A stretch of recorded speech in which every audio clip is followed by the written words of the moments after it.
Aku langsung aja ya guys ya. IHSG gimana kabarnya nih? Teman-teman juga gimana kabarnya? Nah, IHSG ini dia lagi istirahat, lagi ngetem nih ya. Jadi ketahan resisten MA 100-nya 3 hari nggak mau breakout. Udah kayak breakout kalau pinjem istilahnya Coach Jose nih ya. Udah muntuk-muntuk gitu. Udah muntuk-muntuk naik, terus balik lagi, naik balik lagi, naik balik lagi. Jadi udah 3 kali. Mau dapat bimbingan intensif belajar saham dan referensi? Bisa tanya jawab secara intensif?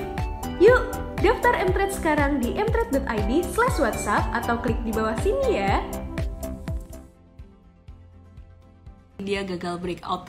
Nah, terus kemudian IHSG ini selain di MA 100, dia juga lagi nguji resisten 7052 tuh dari high pada 24 Juni dan ada satu downtrend line di sini. Nah, sebenarnya teman-teman sentimen global apa sih yang lagi ditunggu? Nanti kita akan bahas bareng dengan Coach Afif tentang update makroekonomi. Inflasi di Indonesia hasilnya gimana? Apakah akan jadi indikasi BI bakalan naikin suku bunga atau enggak? Terus kemudian nikel hari ini ngegas lagi, ada sentimen apa? Dan juga saham CPO yang kemarin kita sempat bahas. Setelah batubara, metal. Setelah metal, CPO. Setelah CPO, apa nih? Kita akan lihat ya di IG Live malam hari ini ya teman-teman ya. Terus kemudian nanti kita juga akan bahas tentang PMI Manufacturer China dan juga Indonesia. Dan juga untuk sektor poultry ada sentimen juga gitu ya, sentimen yang agak negatif sih sebenarnya buat Indonesia, tapi nggak apa-apa. Oke, nanti kita akan bahas. Terus aku akan lanjutin dengan saham-saham yang rame dulu. Terus nanti aku akan bahas saham yang jadi pertanyaan sejuta umat hari ini, banyak banget yang nanyain Sido. Aku pasti akan bahas Sido. Misalnya dan para coach adanya support system aku, kata Rachel Sergio. Yes, thank you. Oke.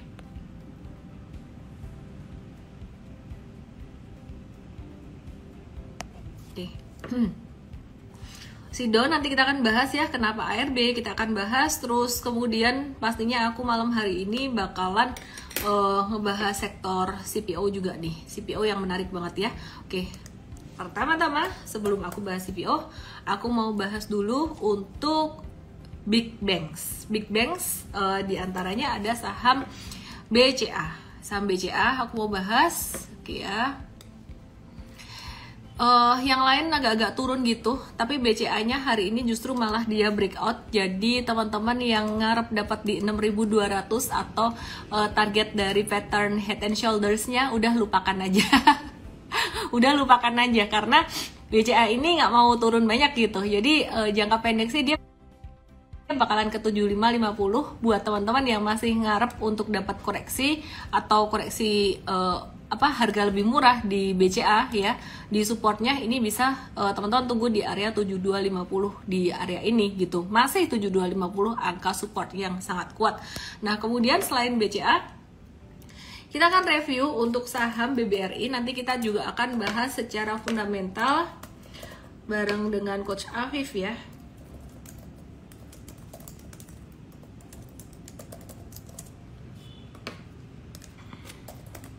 Bentar ya guys. Ya, ini BRI, ini saham BRI teman-teman. Kata Pak Teddy, semen udah di runway antri terbang. Oke, ntar kita bahas ya semen ya. Oke.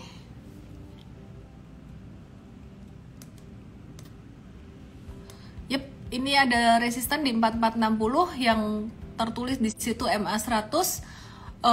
Di sini sih aku lihat di sini ada satu high juga area 4450 4460-an. Ini high di 15 Juni kemarin gitu, dan ini support 4170 untuk MA 20-nya nih udah nggak valid, jadi aku akan ganti untuk level supportnya yang baru. Support yang baru itu di sini di 4190 ya, di bekas pattern double bottomnya. Nah, BRI arahnya gimana nih? Udah deket resisten nih, jadi sebenarnya jangka pendek dia rawan koreksi buat BRI. Terus kemudian sebentar ya, saham-saham yang lain aku akan bahas. Jadi BRI merah hari ini, Bank Mandiri juga merah. Bank Mandiri masih akan normal correction sampai sekitaran 7775. Terus abis itu ada BBNI. BBNI ini dia bakalan ngeheng. bakalan ada koreksi normal juga, kemungkinan sampai 7.800 dalam jangka pendek gitu ya. Oke, teman-teman, aku mau share tentang resultnya perbankan ya, result perbankan. Jadi kalau kita perhatikan pertumbuhan laba bersih itu paling tinggi BBNI. BBNI itu pertumbuhan laba bersihnya 75%. Terus, pertumbuhan laba bersih yang paling tinggi Bank Rakyat Indonesia. Bank Rakyat Indonesia tuh nomor 1, pertumbuhan laba bersihnya 98,7%, keren ya. Kemudian ini periode first half atau semester 1 tahun ini dibandingin dengan tahun sebelumnya. Kemudian yang kedua ada BNI, Bank Negara Indonesia, itu 75% pertumbuhan laba bersihnya. Yang ketiga ada Bank Mandiri 61,7%, dan yang keempat BCA. BCA itu 24,9%. Nah, meskipun BCA ini dia pertumbuhan laba bersihnya tuh cuma 24,9%, tapi secara nominal ini BCA cukup besar ya. Jadi pendapatan bunga dan syariah bersihnya atau net interest income-nya tuh cukup besar. Kalau BRI saat ini dia malah jadi yang nomor 1. Jadi pendapatan untuk net interest income-nya itu di 64,6 triliun. Dan nomor 2 itu di Bank Mandiri 41,8 triliun. Yang ketiga ada di BCA 29,7 triliun.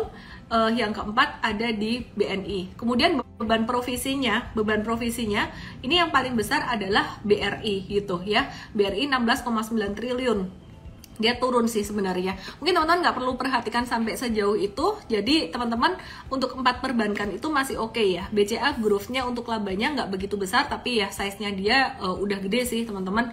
Jadi ya teman-teman bisa watch untuk BRI, ini juga menarik. BRI ini pertumbuhan labanya besar, dan kemudian untuk net interest income-nya dia juga secara nominal cukup gede di 64,6 triliun. Oke, karena banyak banget yang nanyain SIDO, sebelum aku ke metals, aku kayaknya bahas SIDO dulu deh ya. Nanti daripada aku nggak bahas, ini pada menggalau dan dibilang aku cuekin gitu. Jadi aku nggak cuekin nih, aku bahas SIDO ya. Aku bahas SIDO. SIDO sih sebenarnya sentimennya masih sama dari laporan keuangannya yang kurang memuaskan, kinerjanya kurang memuaskan dari earnings-nya kemarin ya. Nanti bakalan dibahas sama Coach Afif juga. Nah, SIDO ini kemarin kita memang udah antisipasi. SIDO ini kita udah antisipasi bakalan turun lagi. Kenapa? Karena kemarin tuh jatuhnya volumenya besar banget.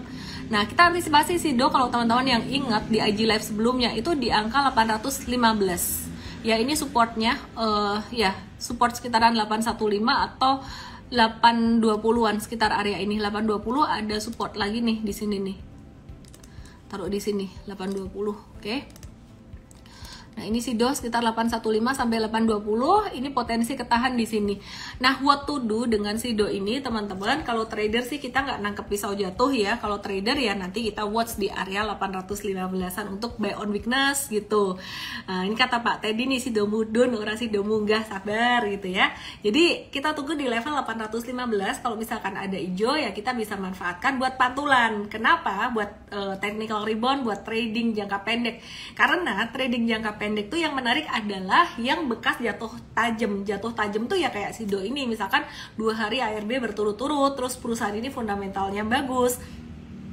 Ada lipstick. Perusahaan ini fundamentalnya bagus ya, kita tunggu di area support. Di area support tuh kalau misalkan ada hijau-hijau yaitu ada tanda pantulan gitu ya. Nah, kita watch aja SIDO di area 800 sampai 820 untuk buy on weakness untuk swing trading. Tapi kalau misalkan dia candlenya masih merah, ya jangan di HK teman-teman ya, lihat candlenya dulu gitu. Oke, terus secara fundamental masih sangat sehat. Jadi kalau teman-teman mau investasi jangka panjang di SIDO, ini menarik. Kenapa? Karena semakin turun semakin dibeli gitu ya. Semakin turun semakin menarik untuk investasi. Oke. Nanti kita bahas bareng Coach Afif secara fundamentalnya untuk SIDO ini, terutama buat yang ngincar SIDO muncul buat investasi jangka panjang. Nah, terus ini juga pada nanyain GGRM. Jadi sebelum aku ngebahas metal, CPO, dan batubara, poultry yang cukup menarik ya sektor komoditas ini. Aku mau ngebahas untuk GGRM. GGRM tadi yang ada cut loss untuk long term investment.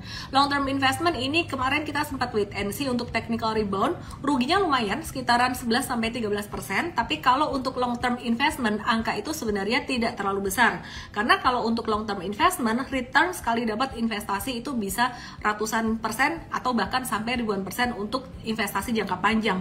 Nah, pertanyaannya nih gini nih, kenapa nih GGRM kok di cut loss? Karena kita cut lossnya bukan cuman berdasarkan harga aja. Jadi kalau teman-teman mau tahu ya, beli saham untuk investasi jangka panjang tuh pakai fundamental. Cut lossnya pakai fundamental juga. Nah, fundamentalnya si gudang garam ini kenapa? Kenapa jeleknya? Kenapa nggak menarik? Apa yang kita lihat, Mtrade lihat apa dari gudang garam hari ini gitu. Nah, ini nanti diupdate sama Coach Afif, oke ya. Terus kemudian untuk metals, sekarang kita ke metals ya teman-teman ya. Metals, oke, aku mulai dari Harum dulu. Aku mulai dari Harum. Harum tuh kita udah profit taking 2 hari yang lalu tuh sekitar 15%-an cuannya, dan dia bakalan nguji resisten level 2000 ini MA 200-nya, dan teman-teman kalau misalkan dia koreksi dia bisa turun sampai level di sini nih 1800-an twing gitu ya, dan ada kemungkinan dia akan naik lagi. Intinya dia koreksi dulu lah, koreksi normal dulu gitu, jadi udah rawan profit taking. Terus kemudian Inco kita lihat Inco ya, agak lambat internetku. Inco apalagi nih, Inco nih udah deket banget sama resisten MA 200-nya ya, jadi ini agak-agak rawan profit taking juga Inco ya. Udah cuan sih kita, cuma rawan profit taking. Terus kemudian jadi nggak disarankan untuk beli di harga-harga sekarang ini. Ini kalau naik pun tinggal ngehold aja, tinggal sisa profit taking. Antam juga garis kemiringan trennya tuh udah mulai vertikal gitu. Nah, terus kemudian Tins juga sama.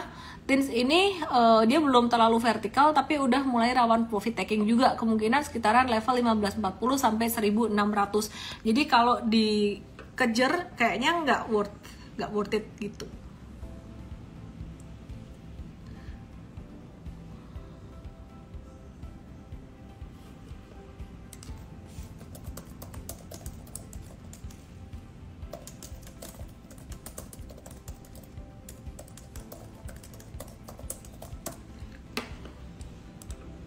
Wah, ditonton. Oke.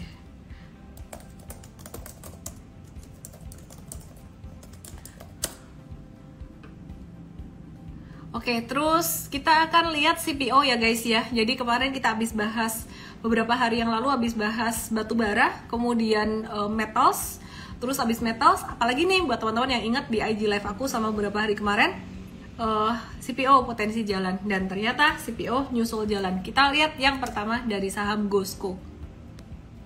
Antam udah tadi, call aku belum bahas tadi ya, sabar. Ya, jadi ini Gosco-nya ini tadi sempat breakout gitu, jadi kita ada buy Gosco ya untuk trading jangka pendek. Kemungkinan upside-nya bakal bisa sampai 196 sampai 200, jadi masih lumayan worth it lah ya buat scalping, buat swing trading. Nah, untuk Gosco ini kita trading jangka pendek, masih kemungkinan naik tuh masih oke. Terus kemudian LSIP juga sama, ini naiknya aneh, bentuknya kayak gini. Jadi opennya di bawah tapi ditutup naik ke atas gitu. Nah, untuk LSIP sendiri ini patternnya kira-kira bakalan gimana? Ini karena dia naik ya, bisa ke 1310. Terus kemudian selain LSIP kita juga lihat AALI ini ada pattern reversal. AALI ada pattern reversal. Nah, teman-teman bisa lihat di sini. Ada pattern reversal. Ini pattern apa nih, teman-teman? Coba ditebak pattern apa?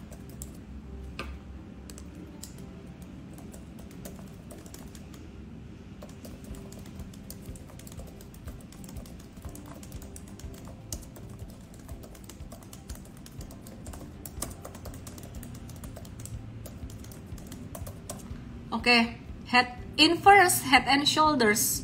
Wendy Rusli ya bener, trader saham ID bener. Bener, ini inverse head and shoulder ya. Jadi inverse head and shoulder menarik sih. Ini patternnya, cuman kecil banget pattern inverse head and shouldernya. Dia kalau breakout gitu, dia targetnya ada di angka sekitaran 10450. 10450. Ganara Capital, ya bener, Antonio Jordan bener. Sekarang kita bahas call ya, kita bahas call. Jadi kesimpulannya metals agak-agak rawan profit taking, udah naik selama beberapa hari. CPO masih ada upside. Sekarang kita lihat call, kabarnya gimana? Karena dia yang rally duluan, apakah dia udah koreksi dan udah siap masuk lagi? Ternyata enggak, ternyata Adaro ini dia lanjut naik, kita expect ada koreksi, dia lanjut naik. Jadi ya sebenarnya sisa ngehold aja, kalau masuk di atas ini agak-agak ketinggian gitu ya. Dan dia nguji resisten 3390, kalau breakout dari 3390 dia bakalan next menuju ke 3670. Nah selain Adaro, teman-teman bisa lihat untuk saham Indi nih, Indika Energy. Indi ini juga sama, dia nggak mau turun, kita sih expect ada koreksi. Sebenarnya kita expect Indi ada koreksi sampai ke level 2580-an.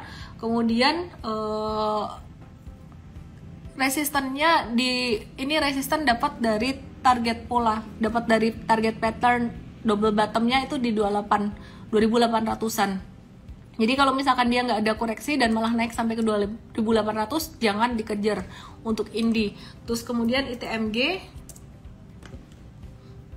ini apalagi nih, ITMG dia udah divergen, harga dan volumenya udah divergen, harganya naik, volumenya turun.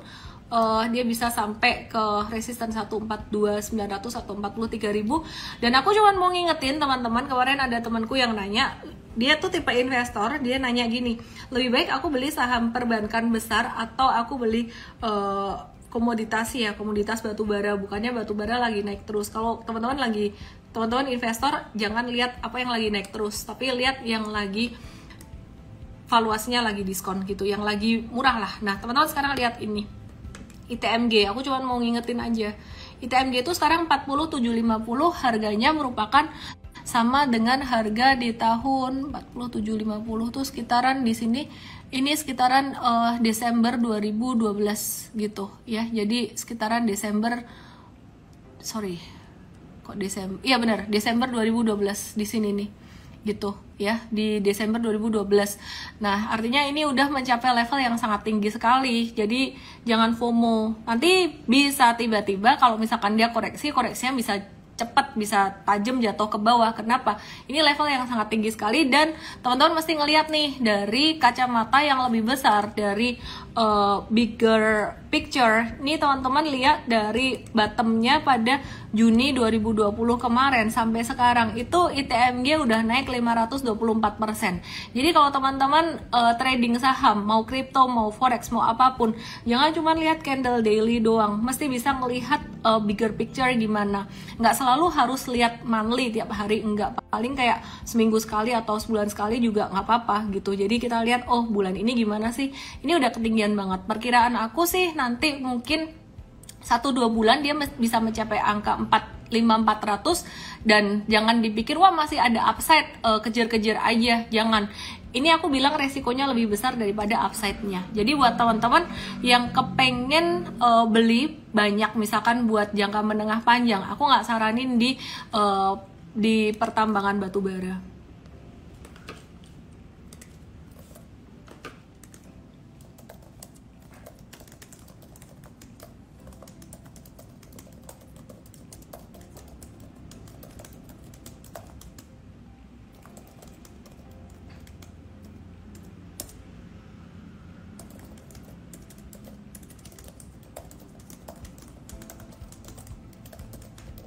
Ya.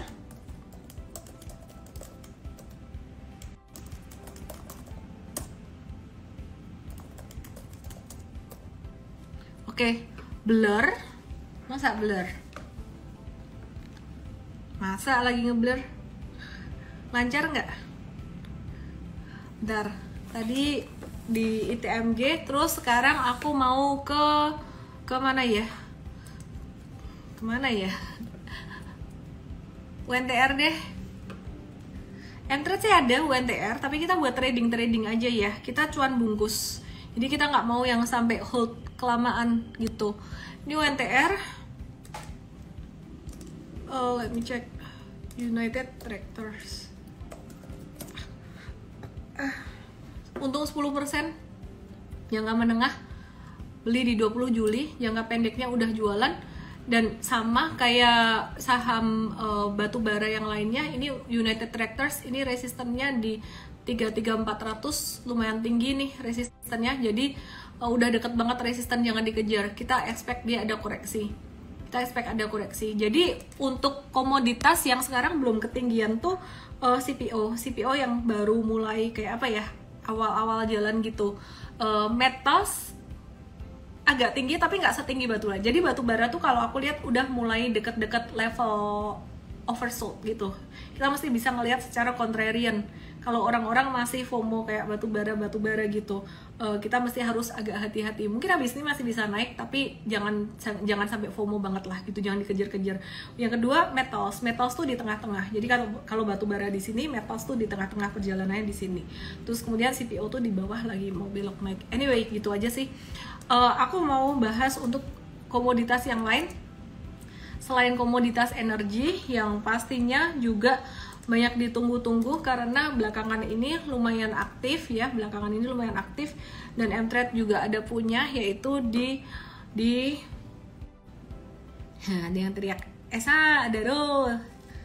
Aku lagi kepengen di poultry ya, jadi poultry ini Java lagi di support sih. Wait and see aja ya teman-teman ya. Ini poultry-nya untuk Java, dia supportnya di 1420, resistennya di 1600, range sideways-nya lumayan lebar.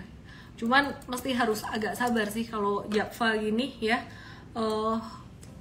Nah, karena dia masa sideways, dicepin juga sideways. Oke, terus ini tadi ada yang penasaran dengan Surya Esa Perkasa. Esa tuh bagus ya, secara teknikalnya tuh apa ya, kalau menurut aku sih Esa nih rapi sih teknikalnya tuh. Kalau lagi uptrend, begitu dia breakdown dari pattern uptrendnya, terus kemudian dia beneran downtrend, dia kena MA 200, dia mantul lagi jadi uptrend lagi, double bottom terus uptrend. Jadi pattern teknikalnya Esa tuh quote on quote mudah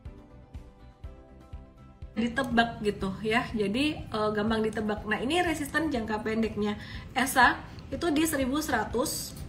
Untuk resistennya Esa di 1100 di sini. Terus kemudian untuk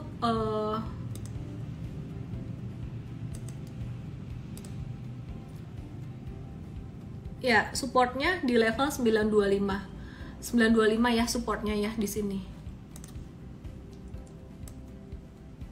Oke, di 925 di sini. Oke, ya. Jadi ditungguin di level 925 aja dulu, bentar ya.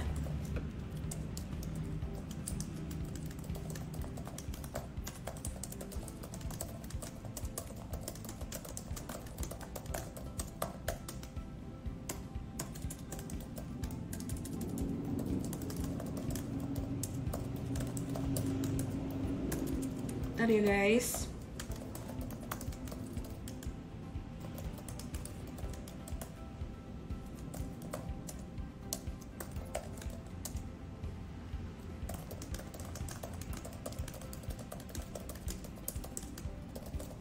Oke. BBCA udah aku bahas tadi ya, BBCA. Aku mau bahas BRPT. BRPT hari ini tadi breakout, cakep BRPT. Tadi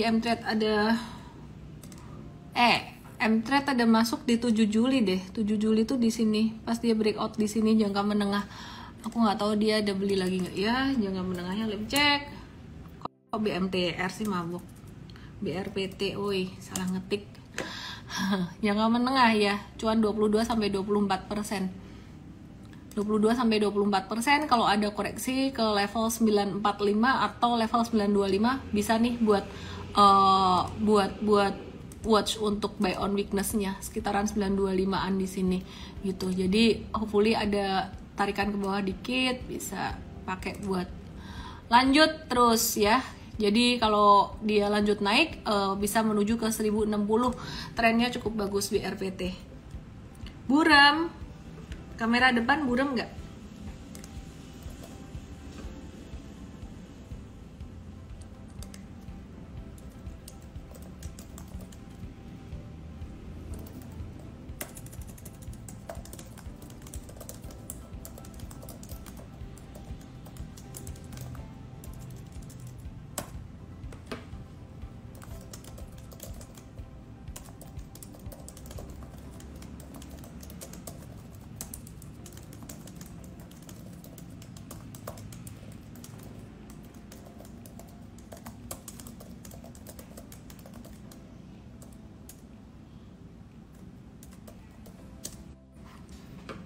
Oke. KJ 5000 hai. Buram yang belakang, ya sudahlah, nggak usah pakai chat ya. Kalau gitu aku invite Coach Afif aja lah ya.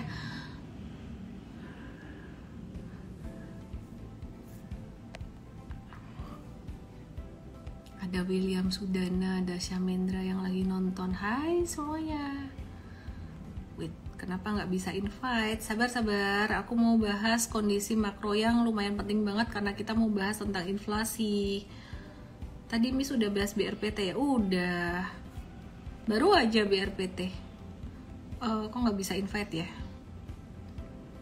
Kemarin net sale, terus di akhir Juli tuh udah mulai ada net buy, dan hari ini net buy-nya tuh BRI 331 miliar, lumayan gede. Hari ini net buy itu 1T, 1,1 T, dan yang diborong BRI 331 miliar, BCA 331,2 miliar, TLKM 205 miliar, Astra 140 miliar, dan United Tractor 113 miliar. Sebentar ya Vivi ya, aku kelarin dulu ya.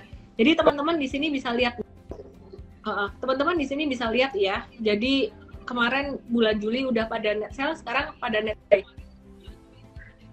Sebenarnya karena bulan ini tuh nggak ada FOMC meeting, jadi nggak ada kekhawatiran dan mereka pada berspekulasi. Kalau big fund, investor gede, spekulasinya ratusan miliar, buat mereka itu duit kecil gitu. Dan menurut aku sih sebenarnya untuk BRI, BCA dan kawan-kawan ini worth it banget untuk saham perbankan besar.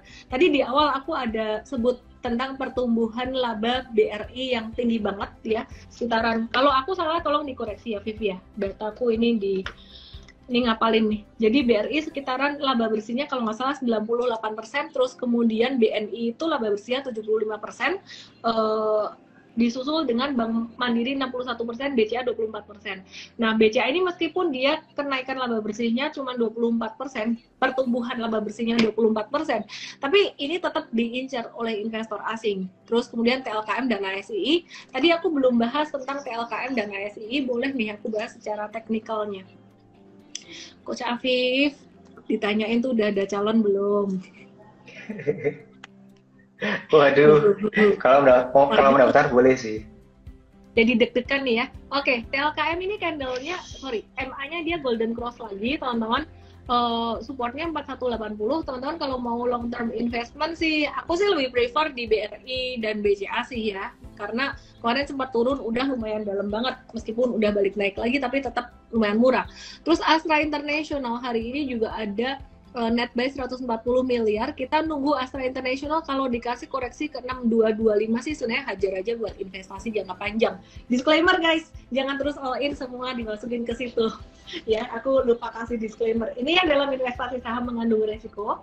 Tidak ada yang 100% pasti, jadi teman-teman mesti harus antisipasi risiko juga, oke? Oke, Coach Afif, kita mau bicara tentang inflasi di Indonesia. Hasilnya gimana, sesuai dengan konsensus analis, sesuai dengan ekspektasi nggak? Dan apakah bakalan jadi indikasi BI bakalan naikin suku bunga? Karena kemarin tuh BI nggak naikin suku bunga. Kayaknya nih BI nunggu-nunggu FOMC meeting kemarin gitu ya. Dan Agustus ini nggak ada FOMC meeting. Apakah BI bakalan naikin suku bunga gitu? Iya. Memang hari ini market memang cukup nge-watch ya data inflasi kita yang kita memang naik lagi gitu teman-teman. Naiknya ini juga konsensus ya atau di atas perkiraan dari rata-rata analis gitu.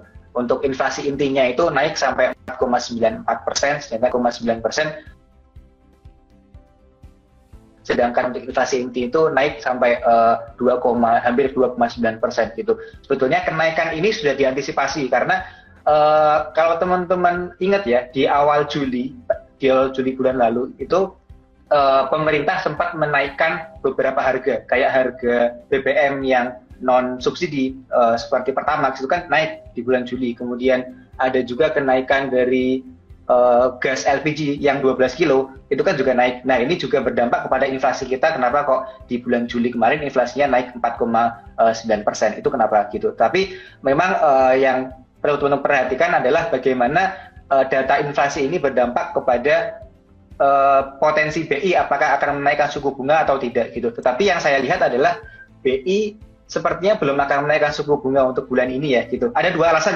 yang saya lihat. Yang pertama adalah jadi secara historis ternyata BI itu lebih cenderung untuk menaikkan suku bunga ketika nilai tukar rupiah kita itu turun gitu dibandingkan dengan ketika inflasi tinggi gitu. Dan teman-teman lihat coba di 2 hari ini atau 3 hari ini rupiah kita itu justru malah menguat cukup signifikan gitu, balik lagi ke sekitar 14.800. Jadi yang cukup bagus lah untuk BI, tidak perlu terburu-buru lagi untuk menaikkan suku bunga. Yang kedua, yang seperti tadi di-mention oleh Miss Allen, ya BI ini kan juga kita mengacu kepada bagaimana kebijakan The Fed gitu. Padahal kebijakan The Fed itu di bulan Agustus nanti itu nggak ada kebijakan suku bunga. Jadi kalau misalkan ternyata BI naikin suku bunga di bulan Agustus, di bulan ini, itu kayak ya ngapain di The Fed aja tidak akan ada kebijakan suku bunga, ya lebih baik mundur aja di sekitar September, bahkan ketika The Fed juga naikin suku bunga. Itu yang saya lihat, Miss. Oke. Dia bilang inflasi 4,9% tapi barang-barang naiknya gak segitu. Masa sih ya, Viv ya? Tahu nggak, Viv? Biasanya di Solo tuh gorengan tuh harganya berapa, Viv? Tebak dulu gorengan berapa? Rata-rata 1.000 sih, Miss. 1.000. Makan soto, kalau nggak percaya teman-teman yang di Solo pergi aja ke Soto Triwindu. Soto Triwindu itu salah satu favorit anakku sih. Gorengannya 3.000. Satu tempe mendoan sekarang udah 3.000. Jadi naiknya 300% deh. Astaga. Gitu. Aku itu. Kalau jajan mikir sih, Miss. Oke, udah. Kita balik lagi malah mikir gorengan. Jadi ngomongin saham gorengan aja ya. Oke, ya. Hati-hati saham gorengan, nanti jadi portfolionya radang. Sekarang kita mau bahas saham nikel dan juga saham CPO. Nikel hari ini ngegas lagi, lumayan aktif lagi. Sentimennya apa? Terus sama saham-saham CPO ini kalau aku lihat secara teknikal masih bisa naik gitu. Jadi kayak lagi di bawah, dia lagi mau belok naik, nyusul metals dan juga nyusul batubara yang udah naiknya menurutku udah ketinggian gitu. Jadi ya gimana nih nikel sama CPO? Ya, kalau nikel ini mungkin ada hubungannya dengan keputusan The Fed kemarin ya di akhir bulan Juli, yang selain dengan keputusan suku bunga, Pak Powell atau Gubernur The Fed itu juga bilang bahwa potensi resesi sebetulnya tidak terlalu besar, tidak seperti yang bagaimana market itu bicarakan sekarang gitu kan kita kayak takut PCI terjadi, tetapi Powell memberi ya ayam-ayam lah, penenang gitu, bahwa resesi tidak sebesar itu yang akan terjadi potensinya gitu. Itu yang membuat ada apresiasi di harga nikelnya. Kalau teman-teman lihat di sekitar hari Jumat itu harga nikelnya naik sekitar 9% dan malam ini itu lanjut naik lagi, naiknya sekitar 2%. Itu yang membuat kenapa harga sahamnya ada apresiasi, karena memang harga nikelnya juga rally. Tapi memang harus agak hati-hati ya, karena harga komoditasnya ya itu sudah sekitar 1-2 minggu terakhir gitu, sehingga kalau sekarang masih naik lagi ya teman-teman harus hati-hati, karena ada potensi juga untuk komoditas nikelnya juga akan ada koreksi. Saya lihat sini. Kata Bu Diana Talis atau Bu Hadi lebih enak, betul. Oke. Afif, ini pada galau dengan Sido ya. Jadi sebenarnya kita udah bahas Sido tuh dari beberapa hari kemarin, dia turun karena apa? Tapi kayaknya perlu diulang nih. Dan kemarin kita lihat juga jatuh tuh candlenya gede, volumenya gede, jadi masih bisa turun. Hari ini turun dan sebenarnya kita masih nungguin Sido di angka yang masih sama seperti kemarin, di support berapa ya? Ding di angka 800 sampai 820, 800, 815, 820 sekitaran area itu gitu. FA-nya gimana, Viv? Kalau misalkan ada yang mau nyerap buat investasi jangka panjang, mereka pengen tahu tentang FA-nya. Ini ada yang nanya kan? Ya, sebetulnya kalau bandar? sebenarnya bukan dimainin Bandar ya, karena ini Coach Afif boleh dibahas.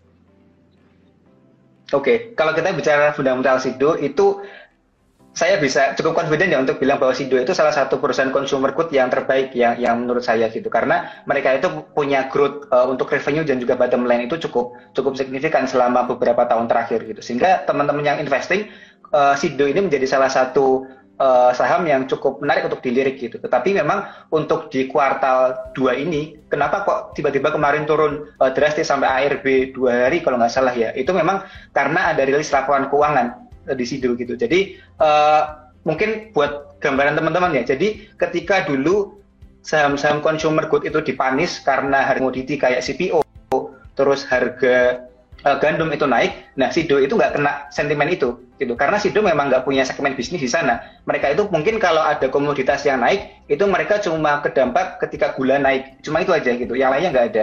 Nah itu yang membuat Sido selama ini dinilai cukup gitu secara fundamental. Tetapi ternyata ketika kemarin itu rilis laporan keuangan kuartal 2-nya, itu hasilnya justru malah berbalik gitu. Untuk pendapatannya itu justru malah turun sekitar 2,5% dan laba bersihnya itu turun 11,2% gitu. Yang kalau teman-teman perhatikan lebih dalam lagi, penurunan dari profitabilitas ini ternyata karena ada kenaikan dari bahan baku gitu. Itu yang membuat kenapa investor kok buang gitu, karena yang selama ini diekspektasikan ternyata terjadi gitu, justru malah sebaliknya yang negatif yang terjadi. Itu yang menurut saya mungkin ada punishment di market untuk Sido. Tetapi kalau memang teman-teman yang mau investasi,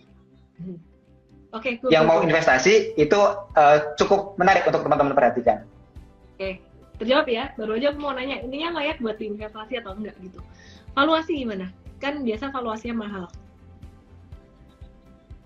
Ya, valuasi memang Sido itu termasuk yang premium lah, memang terkenal seperti itu gitu. Tapi karena sudah ada penurunan dua hari berturut-turut ini, valuasinya balik lagi ke -1 standar deviasi PI 5 tahunnya teman-teman. Jadi untuk sekarang ya bisa dikatakan Sido udah balik lagi menjadi valuasi yang cukup murah. Jadi cukup bisa lah teman-teman untuk watch gitu untuk Sido, untuk teman-teman yang mau start investing.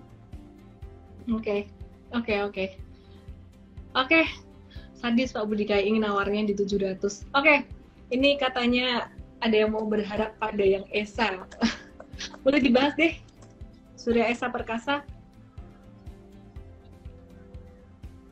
Ya, ESA ya sepertinya akan ada dampak juga ya dari harga gas. Kan kita juga pernah cerita kayaknya ke teman-teman juga ya bahwa memang ESA ini ada korelasi dengan harga dari komoditas gas alam gitu ya. Sekarang ya sentimennya masih cukup oke lah, karena kan Rusia sebagai salah satu produsen gas untuk Eropa kan juga masih ya, mereka memberi bahwa Eropa mungkin akan dipotong untuk pasokan gasnya. Ini akan membuat ESA secara harga jualnya juga masih akan menarik ke depannya. Itu yang saya lihat. Tapi memang yang perlu diperhatikan adalah secara valuasi, teman-teman. Valuasinya ESA itu memang bisa dikatakan tidak murah lagi, karena memang ya harga sahamnya juga naik tinggi, ya valuasinya juga relatif agak premium. Jadi agak hati-hati sih ya kalau teman-teman mau agak hold lama gitu. Pertanyaan. Gudang garam sekarang. Mendingan Sido atau gudang garam dong, sama-sama turun? Waduh, kalau itu mah pertanyaan jelas nih, mending Sido. Oh iya. Karena oh iya. Disclaimer ya teman-teman. Kita ngikutin aturan OJK nih biar proper lah gitu ya. Entret kan ada ini Oke. Jadi kita pakai disclaimer. Oke lah. Kenapa? Gudang garamnya kenapa?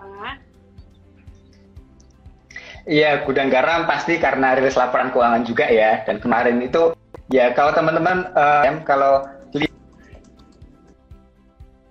lihat secara top line atau pendapatannya itu ya pasti naik lah, karena kita secara kemampuan masyarakat untuk spending itu lebih meningkat. Itu yang membuat pendapatan naik. Tetapi coba lihat deh laba bersihnya, itu turunnya ya ampun 59,4% gitu.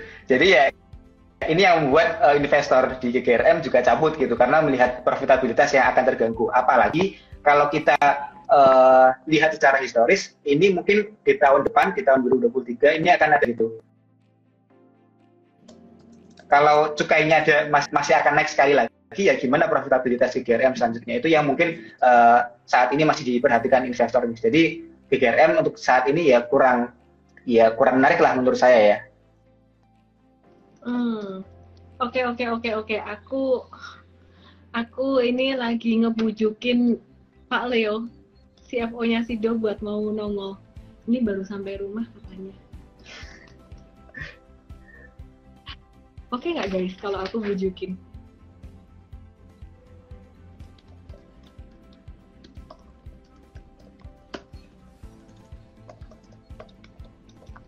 Oke.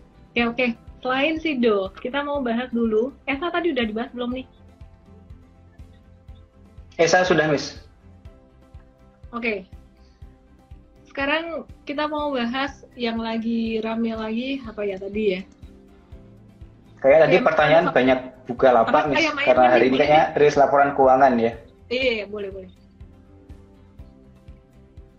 Iya, tadi mungkin teman-teman juga banyak yang tanya Bukalapak ya, karena rilis laporan keuangan yang memang kalau teman-teman lihat secara di atas kertas, laba bersihnya itu berbalik gitu. Karena sebelumnya itu rugi sekitar 770 miliar, ternyata berbalik jadi laba sekitar 8,6 triliun gitu. Itu tinggi banget gitu. Tapi coba diperhatikan lebih detail lagi, karena ternyata yang membuat tiba-tiba Bukalapak ini menghasilkan laba adalah dari keuntungan investasi yang belum terrealisasi. Jadi investasinya Bukalapak di BBHI itu masuk ke angka itu gitu. Dan kalau misalkan nih angka dari realisasi dari investasi tersebut, keuntungan investasi tersebut diambil, itu ternyata Bukalapak masih rugi gitu. Bahkan ruginya itu malah semakin besar, yang sebelumnya itu 700 miliar jadi sekitar 1,2 triliun gitu. Sehingga ini yang membuat kenapa kok laba bersihnya naik tetapi bukannya enggak gitu, karena itu memang itu tadi, karena ada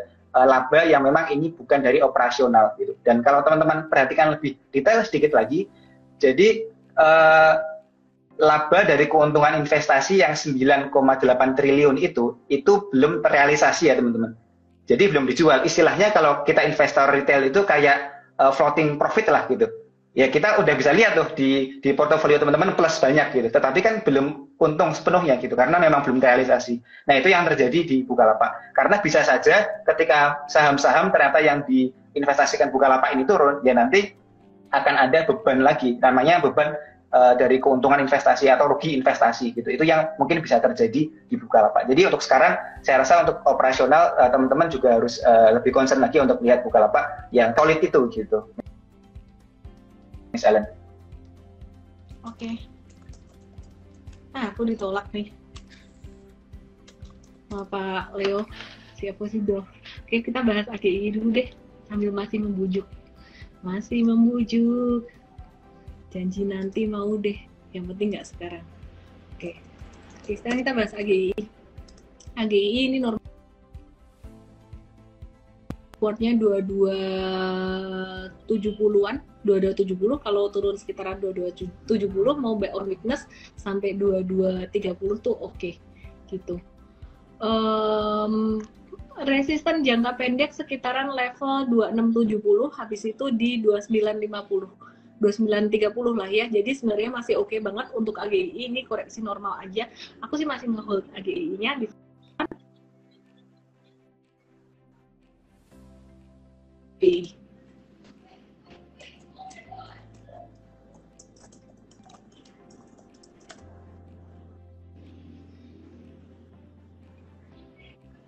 Halo, Viv, AGI Viv, woi. Oh, sorry Miss, tadi terputus. Iya, untuk AGI, enggak, saya nunggu bisa ngomong, ternyata keputus. Oke, go. Ya untuk AGI memang secara fundamental saya rasa memiliki prospek yang cukup oke ya. Mungkin secara bisnis memang ada hubungannya dengan gas, tetapi tidak ada korelasi yang cukup signifikan ketika harga gas dunia itu naik, AGI juga naik gitu. Karena ya memang AGI ini pada pemain lokal ya gitu. Yang saya lihat potensi dari AGI ini lebih kepada jadi Indonesia itu kan akan menjadi negara untuk penghasil nikel terbesar di dunia ya. Yang beberapa tahun ini itu sudah bangun smelter, dan smelternya itu ada tambahan cukup banyak gitu, sekitar 30 lebih lah untuk smelternya. Salah satu dari pengguna energinya adalah menggunakan gas gitu. Sehingga ketika smelter ini mungkin di tahun ini sama tahun depan itu segera jadi, nah ini akan menjadi potensi yang baik untuk AGII, karena di situ akan ada potensi tender untuk AGII menjadi pemasok gas untuk smelter tersebut. Itu yang saya lihat untungnya dari sana. Oke. Ya deh. Teman-teman, nih ada pengumuman, teman-teman join deh kelas Investart buat yang pemula banget di sini yang pengen tahu tentang saham dan pengen tahu cara pakai aplikasi Mtrade. Sekarang Investartnya nggak tiap hari ya, Rabu dan Minggu jam 4 sore. Jadi kalau nggak bisa Rabu, hari Minggu jam 4 sore diajarin sama coach-coach kita yang luar biasa. Langsung ke mtrade.id/investart, dan acara ini gratis. Teman-teman bisa kasih ke teman-temannya yang lain yang pengen belajar saham untuk pemula. Terus teman-teman, aku juga mau kasih tahu, teman-teman bisa jadi coach Mtrade, bisa diajarin technical, fundamental, pokoknya jago trading lah, bermanfaat buat diri juga gitu. Itu bisa langsung aja ke hr@mtrade.id ya. Jadi coach Mtrade tuh submit CV-nya ke hr@mtrade.id atau hr@mtrade.id. Kalau bingung bisa langsung aja DM aku juga gitu. Gimana caranya ngirim lamaran kerjaan untuk jadi coach? Pastinya aku akan bimbing teman-teman semuanya ya. Akan ajarin trading, akan ajarin technical semuanya, dan teman-teman juga jadi jago trading banget gitu. Terus ada info lagi dari tim kita. Ini ada promo Merdeka Fiesta, beli VIP 12 bulan, bonus 5 bulan, jadi total 17 bulan. Anyway, daftar sekarang, caranya langsung ke mtrade.id/WhatsApp, biar bisa ketemu Coach Afif terus setiap hari. Dan juga dibimbing trading saham secara real time ya. Jadi kondisi market apapun, tetap bisa cuan dan membatasi resiko dengan bagus gitu. Saya Ellen May dan Coach Afif, sehat selalu, salam profit. Dadah. Bye-bye semuanya. Thanks, Viv. Jangan lupa download aplikasi Mtrade di Android dan nikmati edukasi premium sekarang.